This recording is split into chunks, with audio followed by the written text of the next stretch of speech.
ఎవరు? ఎప్పుడు ఎప్పుడు? కేసీఆరా? కేసీఆర్ అండ చెప్పేది వింటావా? తెలంగాణ ఉద్యమం కేసీఆర్ పుట్టించింది కాదు. ఇది తెలంగాణ ఉద్యమం కేసీఆర్ పుట్టించింది కాదు.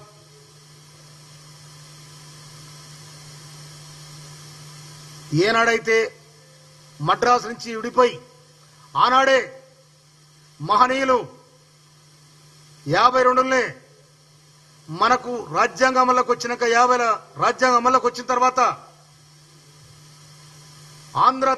ఆంధ్ర మద్రాసు విడిపోయినప్పుడు ఆంధ్రలో ఎట్లా తెలంగాణ కలుపుకునే సందర్భంలో వీళ్లకు మహారాష్ట్ర సంస్కృతి ఉంది, తమిళనాడు సంస్కృతి ఉంది. ఇడ్లీ గోబ్యాక్ సాంబార్ అని 1952లోనే ఉద్యమం మొదలైంది.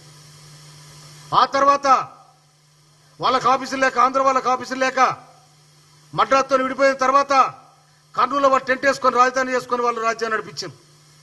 ఆ తర్వాత ఇక్కడ భాషా ప్రయుక్త రాష్ట్రాలన్నీ కూడా ఒక్కటి కావాలి, ఒకే భాష మాట్లాడే వాళ్ళు ఒకే రాష్ట్రంగా ఉండాలని ఆనాడు కేంద్ర ప్రభుత్వం పెడితే దాన్ని అడ్డం పెట్టుకొని ఆంధ్ర వాళ్ళంతా ఏకమై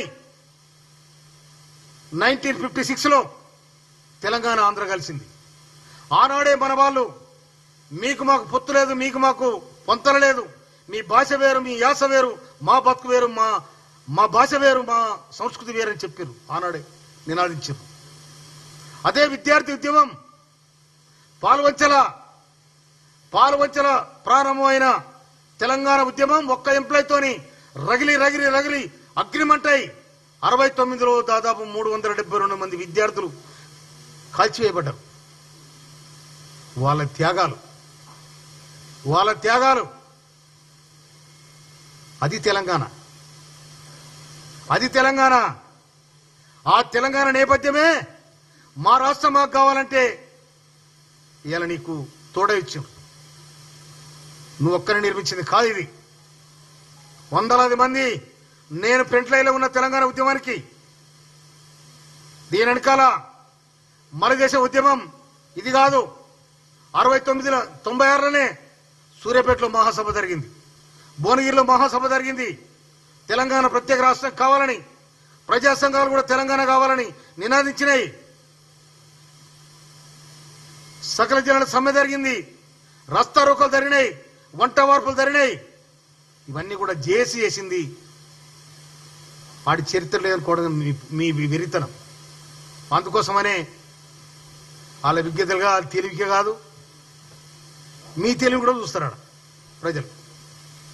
అందుకోసమనే తెలంగాణ ఉద్యమం కానీ ఇలా సోనియా గాంధీ ఇయ్యకపోతే కేసీఆర్ పరిస్థితి, సోనియా గాంధీ తెలంగాణ ప్రకటించకపోతే, తెలంగాణ రాష్ట్రం ప్రకటించకపోతే, పొన్నం ప్రభాకర్ బాయ్ అది కొడితే పెప్పర్ అది కొడితే కళ్ళలో పడ్డాయి. మీరు ఏడగొట్లాడినరు. మీరు తెలంగాణ రాకతోనే, తెలంగాణ ప్రత్యేక రాష్ట్రం కాకతోనే మీరు, నీ కొడుకు, నీ అల్లుడు అందరూ జమ చేసుకున్నారు. అప్పుడే బయటపడ్డారు. ఒకడేమో పోయి 14 స్టూడియో ఎక్కుతాడు, ఒకడేమో లగడపాటి దగ్గర పోతారు. మేము మాలటలో ఎండి పైసలు లేక, బస్సుల ఛార్జీలు లేక నడుచుకుంటా ఉద్యమానికి వచ్చిన మేము. త్యాగం మాది, కష్టం మాది. దాని వెనకాల ఉరకమంటే ఉరికినాం, పడుకోమంటే పడుకున్నాం, లెమ్మంటే లేచినాం, ఏడమంటే ఏడ్చినాం, రాళ్ళేమంటే రాళ్ళేసినాం. కానీ మీరాడున్నారు. మీ చరిత్ర ఏంటిది? ఇంతమందిని పోగు చేసుకుని తెలంగాణ మాకు కావాలంటేనే ఇవాళ మీరు ఎన్ని కొలువులు ఇచ్చింది? ఇవాళ రేవంత్ రెడ్డి గారి ప్రభుత్వం వచ్చిన వెంటనే 60,000 కొలువులు ఇచ్చింది. మీరే ఇచ్చారు. నీళ్లు నిధులు నియామకాలు ఎక్కడ బాయ్? నీ బిడ్డ ఓడిపోతే ఎమ్మెల్సీ ఇచ్చినావు, ఉద్యమం చేసిన వాళ్ళు ఎక్కడ పోయినారు? నీకు ఎమ్మెల్యే కాకుండా నీకు నీ అల్లుడికి మంత్రి పదవి ఇచ్చినావు. ఎమ్మెల్యే కాకుండా మీ ఎన్నికల కోసం మేము ఆటాడినాం, పడబడినాం. మీరు వైభోగాలు అనుభవిస్తున్నారు, మేము కష్టాలు అనుభవించినాం. రమ్మని చెప్పు, నా దగ్గరికి డిబేట్ పెట్టమని. ఎదురుగా ఎవరైనా ఉంటారో అలా కుటుంబానికి ఒక్కరు వచ్చి డిబేట్ పెట్టమని నాతోని చెప్తా. నేను దమ్ముంటే మాట్లాడమని, ప్రజలకు సమాధానం చెప్పమని. అందుకోసమనే ఆ జ్ఞానం ఉంది జూబ్లీహిల్స్ ప్రజలకు, ఆ ధైర్యం ఉంది. అందుకోసం మీ దండుపాలెం పోయి ఆడ ఏం చేసినా కాదు కనుక మీ పాల్యాలు బోల్యాలు అన్నీ పోతాయి. మీ దొంగల పాలెం అయింది అది.